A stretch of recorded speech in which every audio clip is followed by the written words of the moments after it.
Hi everyone, Aaron here for Zollotech, and yesterday the invites where they're going to show off the next iPhones along with iOS 13 and maybe some other things went out, and so I wanted to talk about what you can expect as far as release dates, pre-orders, iOS 13, and iOS 13.1.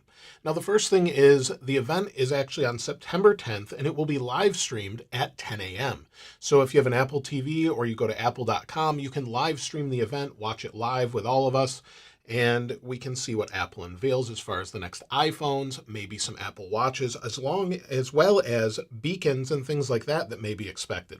So the next iPhone should have a pretty familiar design, as you can see here, with the exception of that camera bump. We've talked about that before, and it's expected to have a triple camera with a new camera module and possibly some pretty revolutionary upgrades to video and photography. So I'm interested to see that. Of course, we can expect new specs inside and also faster USB-C charging based off a charger in the box. Now, it doesn't mean the actual bottom will have a USB-C port, but it could be that USB-C to Lightning charger. We don't really know, but those are some of the rumors. And we expect an iPhone 11, an iPhone 11 Pro may be the name, with pencil support, as well as an iPhone 11R with two new colors, not only this black, but we should have the normal colors along with a new lavender and a green color as well. So we don't really know that 100%, but based on the leaks we've seen, it seems like that's going to be the case. Now, as far as the release date of the phones, we can expect at least the 11 and the 11 Pro, if that's what it's called, to come out on the 20th. And usually the pre-orders go live a little bit after the event or a few days after the event. And it looks like probably Friday the 13th at midnight they would go live based off what we've had in the past. And then we'll be able to get the phones a little bit later. Now, as far as the price is concerned, well, I wouldn't expect that to change much. There's a lot of different trade things going on with tariffs.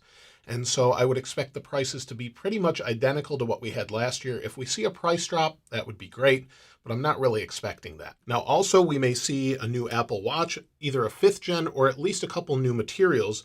Instead of just stainless steel and aluminum, we can expect titanium as well as ceramic. So we probably will see those two new materials.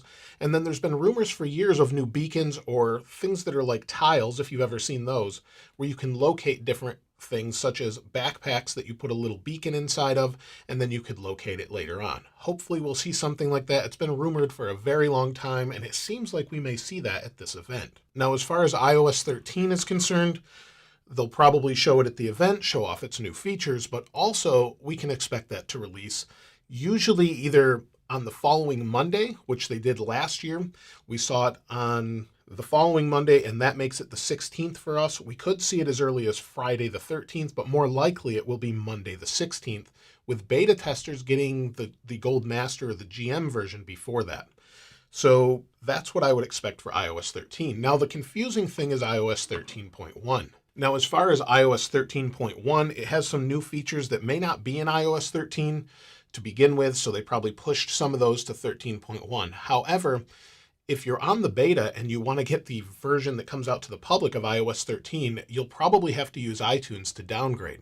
If they do it anything like they have in the past, that's normally what you actually have to do is hook it up to iTunes, downgrade, and then you'll be good to go. This time around, it'd be odd if you couldn't just delete the profile and be ready to go. So we won't know that for sure until we get closer to release, and of course I'll keep you updated in other videos as well. And that's really it. So it's going to be a very exciting September, and then we would expect another event in October like they've done before. And with that event, we'll probably see new iPads and that new rumored MacBook Pro, along with some of the pricing for the new Mac Pro. So we should see all of those things in October. The September event is very focused on iPhone. Oh, and we'll probably see that Apple TV Plus app as well, where we get that subscription service along with Apple Arcade. So look for those along with the iOS 13 release. If you'd like to get your hands on this wallpaper, of course, I'll link it in the description as I always do. If you haven't subscribed already, please subscribe and hit that notification bell if you'd like to see more of these videos as soon as they're released. If you enjoyed the video, please give it a like. As always, thanks for watching. I'll see you next time.